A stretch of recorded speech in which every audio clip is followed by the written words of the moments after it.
স্থানীয় সরকার নির্বাচনে দলীয় ভিত্তিতে মনোনয়ন দেওয়া হলেই উপজেলা চেয়ারম্যান, কাউন্সিলর সহ স্থানীয় প্রতিনিধিদের সঙ্গে সংসদ সদস্যদের কোনো দ্বন্দ্ব থাকবে না।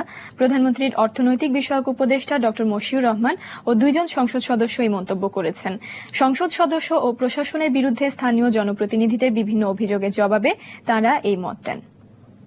সরকারি কর্মকর্তাদেরকে আপনারা লিখিতভাবে বলেন আমাদের নির্বাচিত প্রতিনিধিদেরকে সম্মান দেখিয়ে এবং জনগণের অধিকারের জন্য যে কাজটি আছে সেটি যেন আমরা মাঠ পর্যায়ে করতে পারি। শক্তিশালী করার জন্য স্থানীয় সরকারকে আর ক্ষমতা বিকেন্দ্রীকরণ করার কথা বলছি, স্বচ্ছতা জবাবদিহিতার কথা বলছি, সেখানে যদি আপনারা আমাদেরকে এইভাবে দুর্বল করার চেষ্টা করেন তাহলে তো এই স্থানীয় সরকার থাকা আর না থাকা একই কথা হবে।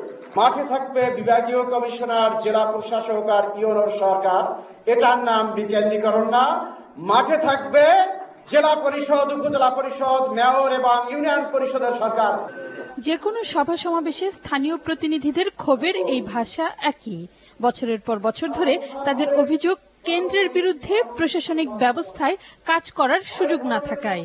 এরই মধ্যে তত্ত্বাবধায়ক সরকারের সময় জারি করা অধ্যাদেশের ভিত্তিতে স্থানীয় সরকার আইন 2009 পাশ হয়েছে। উপস্থিত সংসদ সদস্যরা জানালেন, ব্যক্তিগতভাবে সমর্থন না করলেও আইন পাশে তাদের বাধা দেওয়ার ক্ষমতা নেই।